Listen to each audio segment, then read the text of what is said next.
আসসালামু আলাইকুম ওয়ারহমতুল্লাহি ওয়াবারাকাতুহু। আলহামদুলিল্লাহি ওয়াহদা ওয়াসসালাতু ওয়াসসালামু আলা মান লা নাবিয়্যা বা'দা ওয়া আলা আলিহি ওয়া আসহাবিহি আজমাইন। দূরে এবং কাছে, দেশ এবং প্রবাসে যে যেখান থেকে মাহে রমাদান উপলক্ষে এশিয়ান টিভি নিয়মিত আয়োজন রামাদান কারীম অনুষ্ঠানটি দেখছেন, আপনাদের সকলকে স্বাগত জানাচ্ছি। আমি ASM সদরুদ্দিন আজহারি। অনুষ্ঠানটির কো-স্পন্সর হিসেবে রয়েছেন গণস্বাস্থ্য হোমিও। সুপ্রিয় দর্শক শ্রোতা, প্রতিদিন আমরা এক একটি বিষয় নিয়ে আপনাদের সামনে উপস্থিত হই। রমজান মাসের একেবারে শেষ পর্যায়ে এসে আমরা আপনাদের জন্য জীবন ঘনিষ্ঠ একটি বিষয় নিয়েছি, সেটা হচ্ছে রমাদানের পরবর্তী করণীয় এবং বর্জনীয়। এই বিষয়ে আলোচনা করার জন্য আমাদের স্টুডিওতে উপস্থিত হয়েছেন বিশিষ্ট আলিম দ্বীন, মিডিয়া ব্যক্তিত্ব, বাংলাদেশের প্রায় মিডিয়ায় যার পদচারণা, আমাদের সকলেরই শ্রদ্ধাভাজন ব্যক্তিত্ব মাওলানা মুফতি এহসানুল হক মুজাদ্দেদি। আসসালামু আলাইকুম রহমতুল্লাহ। সালাম রহমতুল্লাহি বরকাত। মোহতারাম, কেমন আছেন? জি আলহামদুলিল্লাহ, আপনি কেমন আছেন? আলহামদুলিল্লাহ। এশিয়ান টিভির স্টুডিওতে আপনাকে স্বাগতম জানাচ্ছি। জি আপনাকে মোবারকবাদ। সুপ্রিয় দর্শক শ্রোতা, আমরা অনেক সুন্দর একটি বিষয় নিয়েছি। দীর্ঘ এক মাস আমরা সিয়াম সাধনা করেছি, নির্দিষ্ট সময় আমরা ইবাদত বন্দেগী করেছি। নির্দিষ্ট কিছু ইবাদত ছিল রমাদানের রোজা ছাড়াও, তারাবির নামাজ, ইফতার, সাহারি, নফল নামাজ, তাহাজ্জুদের নামাজ, অনেক ইবাদত বন্দেগী করেছি। রমাদান শেষ হয়ে যাচ্ছে। রমাদান শেষ হয়ে যাওয়ার পরে বান্দা কী করবে, উম্মতে মুহাম্মাদি কী করবে, আমাদের কি করণীয় আছে এবং কি আমাদের বর্জনীয় আছে, এই বিষয়গুলো নিয়ে বিস্তারিত শুনবো আমাদের বিজ্ঞ আলোচক মহোদয় থেকে। মোহতারাম, আপনি যদি আমাদেরকে বলতেন মাহে রমাদানের পরবর্তী আমাদের কি কি করণীয় রয়েছে? মাহে রমাদান আমাদেরকে আল্লাহর পথে চলার জন্য বলেছে। দেখুন, যে ছেলেটি নামাজ পড়েনি সেও কিন্তু এই রমাদানে মসজিদে গিয়ে নামাজ পড়েছে। যে মেয়েটি ইসলাম বুঝতো না সে কিন্তু মাথায় ওড়না দিয়ে হিজাব পরেছে। মা বাবা আমাদেরকে তাগিদ দিয়েছেন, আমরা কুরআনুল কারীম তেলাওয়াত করেছি, 20 টাকার তারাবির নামাজ পড়েছি, আমরা সুবে সাদেক থেকে মাগরিব পর্যন্ত সিয়াম সাধনা করেছি। কেন? ইন্নী নাযারতু লির-রহমানিস সওমা, শুধুমাত্র আল্লাহকে খুশি করার জন্য, আল্লাহকে রাজি করার জন্য। তো রমজান পরবর্তী আমাদেরকে একটি টার্গেট রাখতে হবে। সেই টার্গেটটি হচ্ছে আমার জীবন, আমার মরণ, সকল কিছুই তো আল্লাহর জন্য। বাকি 11টি মাস মাহে রমাদানের মতো আমি যেন ইবাদত বন্দিগি করতে পারি। অর্থাৎ রমজান ছিল একটি ট্রেনিংয়ের মাস, প্রশিক্ষণের মাস। এই মাস আমরা যেমনিভাবে কাজে লাগিয়েছি, সাহারিতে উঠে আমরা তাহাজ্জুদের নামাজ পড়েছি, 5 ওয়াক্ত নামাজ আমরা ওয়াক্ত মতো জামাতের সাথে পড়ার চেষ্টা করেছি অথবা নিজে নিজে পড়েছি, কুরআনুল কারীম আমরা তেলাওয়াত করেছি, অর্থ বোঝার চেষ্টা করেছি, এবং বিশেষ করে তসবিহ, তাহলিল, জিকির, আজকার, দুরুদ, সালাম, রাসূল পাক সাল্লাল্লাহু আলাইহি ওয়াসাল্লামের মহব্বতে আমরা মিলাদ কিয়াম করেছি। এই ধারাবাহিকতা আমাদের জীবনে রাখতে হবে। এটাই হচ্ছে রমজান পরবর্তী আমাদের করণীয় এবং আমাদের প্রত্যেকের দায়িত্ব। যে বিশেষ করে শাওয়াল মাস যখন আসে, আমাদের কিছু রোজাও একসাথে থাকতে হয় মনে হয় মাহে রমাদানের সাথে মিলিয়ে। এই বিষয়ে যদি আপনি কিছু বলতেন। জি আলহামদুলিল্লাহ, আপনি জানেন রাসূলুল্লাহ সাল্লাল্লাহু আলাইহি ওয়াসাল্লাম বলেছেন, মুসলিম শরীফে এই হাদিসটি এসেছে, হযরত আবু আইয়ুব আল আনসারী রাদিয়াল্লাহু তাআলা আনহু থেকে বর্ণিত হাদিস। আল্লাহ নবী বলেন, মান সামা রমাদান সুম্মা আতবাহু সিত্তা মিন শাওয়াল কানা কাসিয়ামিদ দাহার। যে মাহে রমাদানে রোজা রাখলো, এরপরে শাওয়াল মাসে 6টি রোজা যদি সে রাখে, আল্লাহ নবী বলেছেন সেই জন্য সারা বছর রোজা রাখার সওয়াব লাভ করলো। সুবহানাল্লাহ। এটা কিভাবে? আপনি জানেন, কেউ যদি একটি নেক আমল করে কমপক্ষে 10টি নেকি। তো মাহে রমাদানে তো আমরা একটি মাস রোজা রাখলাম, 29 হোক 30 হোক, ধরুন 300 রোজা। এরপরে আপনি যদি আরও শাওয়াল মাসের 6টি রোজা রাখেন, আরও 60টি রোজা, 360 দিনই কিন্তু আরবি মাস হয়, হিজরি মাস হয়। এই জন্য মাহে রমাদানের রোজা রাখার পর যদি কে শাওয়াল মাসে 6টা রোজা রাখে, আল্লাহ রাসূল সাল্লাল্লাহু আলাইহি ওয়াসাল্লাম বলেছেন সেই জন্য সারা বছর রোজা রাখার সওয়াব অর্জন করলো। সুবহানাল্লাহ, সুবহানাল্লাহ।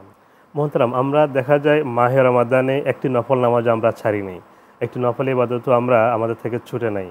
কারণ মাহে রমাদানে দেখা যায় একটি নফল ইবাদতের সওয়াব আল্লাহ রাব্বুল আলামিন একটি ফরজ ইবাদতের সওয়াব দিয়েছেন। এখন রমজানের বাহিরে যদি আমরা নফল ইবাদত বন্দেগীগুলো করি, আমাদেরকে আসলে কোনো লাভ হবে? আমরা কি করা উচিত? জি আপনি গুরুত্বপূর্ণ একটি প্রশ্ন করেছেন। নফল শব্দের অর্থ হচ্ছে আজ-জিয়াদা, অতিরিক্ত।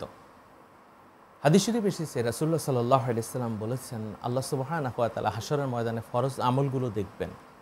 যদি বান্দার ফরজ আমলে ঘাটতি হয়, তখন নফলের মাধ্যমে আল্লাহ সুবহানাহু ওয়া তাআলা কিন্তু এই ফরজটাকে পরিপূর্ণ করে দিবেন। সুবহানাল্লাহ। অর্থাৎ ফরজের ঘাটতি হলে আমাদেরকে নফল ইবাদত করতে হবে।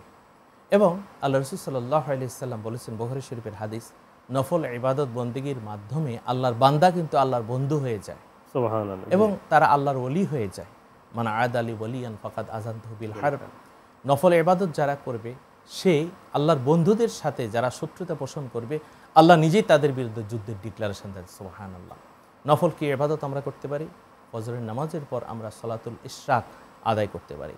কেউ যদি সলাতুল ইশরাক নামাজ আদায় করে 2 রাকাত করে 4 রাকাত নামাজ, আল্লাহ রাসূল সাল্লাল্লাহু আলাইহি ওয়াসাল্লাম বলেছেন আল্লাহ সুবহানাহু ওয়া তাআলা তার আমলনামায় একটি কবুল হজ উমরার সওয়াব লিখে দিবেন। এটা কিন্তু রমজানের পরে হলেও কিন্তু সেম সওয়াব। সব সময়। এরপরে আসুন, আমি মুজাদ্দিদ আল ফিসানি রহমতুল্লাহ আলাইহির জীবন কর্ম নিয়ে গবেষণা করেছি। মুজাদ্দিদ আল ফিসানি রহমতুল্লাহ আলাইহির জীবনের প্রাত্যহিক একটি আমল ছিল সালাতুজ জাওয়াল তিনি আদায় করতেন, সালাতুদ দোহা সে নামাজ তিনি আদায় করতেন। সালাতুদ দোহা যদি কেউ আদায় করে, সে মানুষটার কখনো গরিব থাকবে না, অভাবী থাকবে না। যে নামাজটি আদায় করতে হবে জোহরের নামাজের একটু আগে বা যখন আজান দিবে ওই সময়টা। মুহতারাম, আপনি দেখুন মাগরিবের নামাজের পর 6 রাকাত নামাজ রয়েছে অতিরিক্ত জিয়াদা, যে নামাজকে বলা হয় সালাতুল আওয়াবিন। 2 রাকাত করে আমরা সালাম ফিরাবো, 6 রাকাত নামাজ এমনিভাবে আমরা আদায় করব। রাসূলুল্লাহ সাল্লাল্লাহু আলাইহি ওয়াসাল্লাম বলেছেন, কেউ যদি সালাতুল আওয়াবিন আদায় করে, আল্লাহ সুবহানাহু ওয়া তাআলা তার আমল নামে 12 বছরের ইবাদতের সওয়াব দান করবেন। সুবহানাল্লাহ। এবং আপনি জানেন রাসূলুল্লাহ সাল্লাল্লাহু আলাইহি ওয়াসাল্লামের প্রাত্যহিক একটি আমল ছিল, যে আমলটি হচ্ছে তাহাজ্জুদের নামাজ। যে তাহাজ্জুদের বিনিময়ে তিনি পাবেন মাকামে মাহমুদ। মাকামে মাহমুদে তিনি সিজদায় পড়ে কাঁদবেন, আল্লাহ তাআলা বলবেন ইয়া মুহাম্মদ ইরফা রাসাক সাল, হে নবী আপনি মাথা উত্তোলন করেন, চান। এই যে চাওয়া, শাফায়াতের অনুমতি, সেটা কিন্তু তাহাজ্জুদের বিনিময়ে আল্লাহ রাসূল পেয়েছেন। আমরা যদি তাহাজ্জুদ পড়ি, আল্লাহ তাআলা আমাদেরকেও জান্নাত দিবেন। এই তাহাজ্জুদ সম্পর্কে কোরআনুল কারীমে এসেছে, ওয়া মিনাল লাইলি ফাতাহাজ্জাদ বিহি নাফিলাতাল লাক আসা আন ইয়াবআসাকা রাব্বুকা মাকামান মাহমুদা। অনুবাদ শুনবে একটু পরে। অনেক সুন্দর আলোচনা করছিলেন। সুপ্রিয় দর্শক শ্রোতা, এতক্ষণ পর্যন্ত আমরা শুনছিলাম মাহে রমাদানের পরবর্তী করণীয় নিয়ে আমাদের বিজ্ঞ আলোচক মহোদয় থেকে। আমরা আরও শুনবো বিস্তারিত। এখন যাব ছোট্ট একটি বিরতিতে, থাকুন আমাদের সাথে।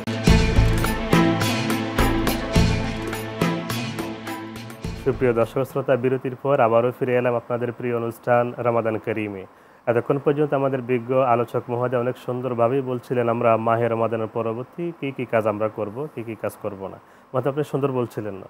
জি, তাহাজ্জুদের নামাজ সম্পর্কে বলছিলাম, যে তাহাজ্জুদের নামাজটি আদায় করতে হয় রাত 12টার পর ফজরের আজানের আগ পর্যন্ত। রাসূলুল্লাহ সাল্লাল্লাহু আলাইহি ওয়াসাল্লাম তিনি প্রত্যহ তাহাজ্জুদের নামাজ পড়তেন। বুখারী শরীফে বর্ণিত হাদিস, মায়েশা সিদ্দিকা রাদিয়াল্লাহু তাআলা আনহা বলেন, আল্লাহর নবী তাহাজ্জুদের নামাজ প্রতিদিন এমনভাবে পড়তেন, তাহাজ্জুদ পড়তে পড়তে আল্লাহ রাসূল সাল্লাল্লাহু আলাইহি ওয়াসাল্লামের কদম মোবারক ফুলে যেত। আমি জিজ্ঞেস করলাম, ইয়া রাসূলুল্লাহ আপনি এত কষ্ট করেন, আল্লাহ তো আপনার আগের পরের সকল গুনাহ ক্ষমা করে দিয়েছেন। আল্লাহ রাসূল সাল্লাল্লাহু আলাইহি ওয়াসাল্লাম বলেছেন, আফালা আকুনা আবদান শাকুরা, আমি কি আল্লাহর শ্রেষ্ঠ শুকর গুজার বান্দা হব না? দেখুন, আল্লাহর নবী যদি তাহাজ্জুদ পড়তে পারেন, আমরা মাহে রমাদানে তাহাজ্জুদ পড়েছি, সেই ধারাবাহিকতা আমরাও তাহাজ্জুদ পড়ব। তাহাজ্জুদ পড়লে আল্লাহর বান্দা আল্লাহর ওলি হয়, আল্লাহর বন্ধু হয়, এই আমলটা আমরা করব। এবং নফল ইবাদতের মধ্যে রয়েছে দান সদাকা।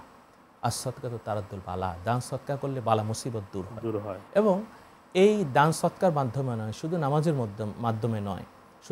মাধ্যমে নয়, একজন মানুষকে মুস্কি হাসি দেওয়া, এটাও কিন্তু একটি নফল ইবাদত। তাবাসসুমু কাফি ওয়াজহি আখিকা সাদাকা। যে একটা ভাইয়ের দিকে তাকিয়ে যদি আমি মুস্কি হাসি দিই, এটাও কিন্তু আমলনামায় একটি সদকার সওয়াব লেখা হবে। যদি আমি ঝগড়া বিবাদ মিটিয়ে দিই, সেটাও কিন্তু নফল ইবাদত। এবং সমাজের শান্তি কায়েমের জন্য, অথবা মসজিদে যদি আমি দান সদকা করি, মাদ্রাসায় যদি আমি দান সদকা করি, একজন ইতিমের যদি আমি দায়িত্ব গ্রহণ করি, বিধবা নিরন্ন দুস্থ তাদের যদি আমি খাবারের আয়োজন করি, এগুলো কিন্তু নফল ইবাদত। এই নফল ইবাদতের মাধ্যমেই আমরা জান্নাত পাবো ইনশাআল্লাহ। আমরা জানি রমজান মাস কোরআন নাজিলের মাস। আমরা মাহে রমাদানে আমরা কোরআন তেলাওয়াত করেছি, কোরআন নিয়ে গবেষণা করেছি, কোরআন চর্চা করেছি। এখন এই ধারাবাহিকতা কি রমাদানের পরেও কি রাখা দরকার আছে কি? আপনি কি মনে করেন? অবশ্যই মুহতারাম। আল্লাহ রাসূল সাল্লাল্লাহু আলাইহি ওয়াসাল্লাম বলেছেন, বুখারী শরীফের হাদিস, হযরত ওসমান জিন্নুরাইন রাদিয়াল্লাহু তাআলা থেকে বর্ণিত, খায়রুকুম মান তাআল্লামাল কুরআনা ওয়া আল্লামাহ, তোমাদের মধ্যে সর্বোত্তম মানুষ সে যে কোরআন পড়ে এবং অন্যকে কোরআন পড়তে উৎসাহিত করে বা শিখায়। মাহে রমাদান কোরআন নাজিলের মাস, শাহরু রমাদান আল্লাযী উনজিলা ফীহিল কুরআন।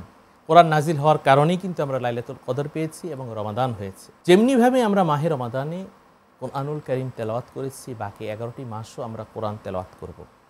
আল্লাহ রাসূল সাল্লাল্লাহু আলাইহি সাল্লামকে জিবরাইল আলাইহিস সালাম এসে কোরআন শোনাতেন, আল্লাহ নবী জিবরাইল আলাইহিস সালামকে কোরআন শোনাতেন। অর্থাৎ এই যে কোরআনের চর্চা, এই চর্চাটা শুধু আমি নয়, আমার স্ত্রী, আমার সন্তান, আমার পাড়া প্রতিবেশী, আমার পরিজন, দারুল কেরাতের মাধ্যমে মসজিদে মসজিদে, ঘরে ঘরে আমরা যদি কোরআনের চর্চাটা করতে পারি, কোরআন অনুযায়ী যদি আমি চলতে পারি, কোরআনের সমাজ যদি করতে পারি, তাহলে আমার জীবন হবে সুন্দর এবং আমার জীবন হবে সার্থক। অনেক সুন্দর আলোচনা করছিলেন। একেবারে শেষ পর্যায়ে আমরা চলে আসছি। একটি প্রশ্ন না করলে নয়, সেটা হচ্ছে আমরা জানি রমজানে আল্লাহ রাব্বুল আলামিন শয়তানকে শৃঙ্খলাবদ্ধ করেন, যার কারণে শয়তান হয়তো মানুষকে ওয়াসওয়াসা দেয় না, ধোঁকা দেয় না। কিন্তু রমজান যখন শেষ হয়ে যায়, শয়তান তো মুক্ত, মানুষকে সামনে পিছনে ডানে বায়ে বিভিন্ন জায়গা থেকে আক্রমণ করে মানুষকে মিসগাইড করার জন্যে, তার রাস্তায় নিয়ে যাওয়ার জন্যে। এখন শয়তান চেষ্টা করবে আমাদেরকে শয়তানের রাস্তায় নিয়ে যাওয়ার জন্যে। আমরা সেই কারণে এই মাহে রমাদানের পরবর্তী কোন কোন কাজগুলো বর্জন করব, যাতে করে আমরা শয়তানের রাস্তায় না যাই? আপনি জানেন, একটি ফ্যান যখন আমরা সুইচটা অফ করি, তখনও কিন্তু পাখাটা একটু একটু করে ঘুরে। অর্থাৎ মাহে রমাদানে তো শয়তান শৃঙ্খলাবদ্ধ ছিল, বাকি 11টি মাস শয়তান তো আমাদেরকে ওয়াসওয়াসাই দিচ্ছে। শয়তান শুধু জিন তা নয়, মিনাল জিন্নাতি ওয়ান নাস, মানুষ শয়তানও তো রয়েছে। তো শয়তান তো চাইবে আমরা যেন সকল পাপাচার কামাচারের মধ্যে নিমজ্জিত থাকি। শয়তানের ওয়াসওয়াসা থেকে বিরত থেকে আল্লাহর পথে, রাসূলের পথে আমরা যদি চলতে পারি, তাহলে আমাদের জীবন হবে সুন্দর। আর শয়তানু জাসিমুন আলা কলবে বনি আদম, শয়তান বনি আদমের কলবের মধ্যে বসা ওয়াসওয়াসা দিচ্ছে, তুমি গুনাহ করো, তুমি খারাপ কাজ করো, তুমি অশ্লীল ভিডিও দেখো, তুমি একটি মেয়ের সাথে কথা বলো, তুমি এমন কাজ করো যেটা সমাজের মধ্যে নিন্দনীয়, যেটা পাপাচার, যেটা কামাচার, যেটা করলে তুমি গুনাহগার হবে। শয়তান আমাদেরকে প্রলুব্ধ করবে। আমরা সেদিকে না গিয়ে বরং আমরা কোরআনের পথে যদি থাকি, আমরা ইসলামের পথে যদি থাকি, আমাদের জীবন হবে সুন্দর এবং আমরা আমাদের জীবনকে সুন্দরভাবে পরিচালিত করলেই আল্লাহর প্রকৃত মুমিন বান্দা আমরা হতে পারবো ইনশাআল্লাহ। মোহতারাম, বিশেষ করে ঈদের দিন আমরা দেখি অনেকে ঈদের আনন্দ উদযাপন করতে গিয়ে, যদি ঈদ একটা ইবাদত, অনেকে দেখা যায় অনেক বিশৃঙ্খলা তৈরি করে, গান নাচ বা এমন কিছু কাজ করে যেগুলো শরীয়ত সাপোর্ট করে না। এই বিষয়ে কি বলবেন আপনি? ঈদের চাঁদ যখন উদিত হয়, তখন আমরা দেখি অনেকে ডান্স করে, অনেকে গান বাজনা করে, অনেকে ফটকা ফুটা। ইসলামের সম্পূর্ণরূপে এটা নিষেধ করেছে। বরং হযরত ওমর রাদিয়াল্লাহু তাআলা আনহু তিনি কি করতেন? ঈদের চাঁদ ওঠার সঙ্গে সঙ্গে তিনি নামাজ পড়ে কান্না শুরু করতেন। ঈদুল ফিতরের দিনও তিনি কাঁদতেন যে আল্লাহ কি আমার আজকের দিন ঈদ হিসেবে কবুল করেছেন? আল্লাহ কি আমার মাহে রমাদানের সিয়াম কবুল করেছেন? আল্লাহ কি মাহে রমাদান আমাদেরকে আবার দান করবেন?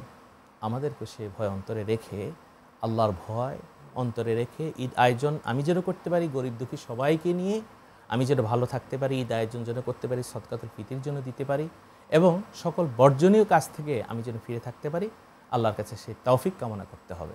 ঈদের দিনে আমরা দেখা যায় ঈদগাহে আগে যে রীতিনীতি আমাদের দেশে সমাজে গ্রামে প্রচলিত ছিল, আমরা মোয়ানাকা করতাম, কোলাকুলি করতাম, হ্যান্ডশেক করতাম, এই বিষয়গুলো আসলে সুন্নাহ কিনা? আমরা আসলে ঈদের দিনে হৃদ্যতা, ভ্রাতৃত্ব, মহব্বত বাড়ানোর জন্য কি কি কাজ করতে পারি? জি আলহামদুলিল্লাহ, হৃদ্যতা বাড়ানোর জন্য প্রথম আমল হচ্ছে সালাম দেওয়া, দ্বিতীয় হচ্ছে মুসাফাহ করা, ইয়াগফিরুল্লাহু লানা ওয়া লাকুম, আল্লাহ আপনাকেও ক্ষমা করুক, আমাকেও ক্ষমা করুক। এরপরে মোয়ানাকা করা। মোয়ানাকা হচ্ছে একজনের ঘাড়ের সাথে আরেকজনের ঘাড় লাগানো। জি। আল্লাহুম্মা জিদ মুহাব্বাতি লিল্লাহি ওয়া রাসূলি, প্রথমে ডান কাঁধে, এরপরে বাম কাঁধে, এরপরে ডান কাঁধে 3 বার। আল্লাহুম্মা জিদ মুহাব্বাতি, হে আল্লাহ তুমি মুহাব্বত বাড়িয়ে দাও আমাদের মধ্যে, লিল্লাহি ওয়া রাসূলি, আল্লাহ এবং আল্লাহ রাসূলের ভালোবাসা। তো অনেকেই বলেন যে মুস্তাফা মোয়ানাকা করা এটা ইসলামে জায়েজ নাই। আমি বলবো আসলে তারা হাদিস শরীফ চর্চা করেন নাই। আপনি তো জানেন মিশকাতুল মাসাবিতে কিতাবুল আদব বাবুল মুস্তাফা ওয়াল মোয়ানাকা একটি অধ্যায় রয়েছে। আল্লাহ রাসূল হযরত যায়েদ ইবনে হারেসা ওনার সাথে মোয়ানাকা করেছেন, নবী সাহাবারা মোয়ানাকা করেছেন, আমরাও মোয়ানাকা করব। ঈদ উপলক্ষে যদি আমরা একজনকে ঈদের শুভেচ্ছা বিনিময় করি, তাকাব্বালাল্লাহু মিন্না ওয়া মিনকুম, ঈদ মোবারক বলি, মুস্তাফা করি, মোয়ানাকা করি, এটা ইসলামের সৌন্দর্য। এর দ্বারা ভ্রাতৃত্ব প্রতিষ্ঠা হয় এবং এর দ্বারা হৃদ্যতা, ভালোবাসা পূর্ণতা পায়। এটা ইবাদত, এটা গুনাহ নয়। যারা এ সম্পর্কে বিভ্রান্তি ছড়াতে চান তারা গোমরাহ। আল্লাহ এই গোমরাহ থেকে আমাদেরকে হেদায়েত করুন। মহতারাম, আপনাকে অনেক অনেক ধন্যবাদ, অনেক সুন্দর আলোচনা করেছেন। স্টুডিওতে আসার জন্য, সময় দেওয়ার জন্য মোবারকবাদ জানাচ্ছি। আপনাকে অনেক মোবারকবাদ, আগামী ঈদ মোবারক। মহতারাম, আপনাকেও অগ্রিম ঈদ মোবারক। সুপ্রিয় দর্শক শ্রোতা, আমরা তখন পর্যন্ত শুনলাম রমাদান পরবর্তী করণীয় এবং বর্জনীয় নিয়ে আমাদের বিজ্ঞ আলোচক মহোদয় থেকে। তার পাশাপাশি ঈদের দিনের করণীয়, ভ্রাতৃত্ববোধ রক্ষা এবং ভ্রাতৃত্ব আরও বৃদ্ধি করার জন্য যা যা করণীয় তাও আমরা শুনেছি। আপনাদের সকলকে অগ্রিম ঈদ মোবারক জানিয়ে আজকের এই পর্ব এখানে শেষ করছি। আল্লাহ হাফেজ। আসসালামু আলাইকুম ওয়া রাহমাতুল্লাহি ওয়া বারাকাতুহু।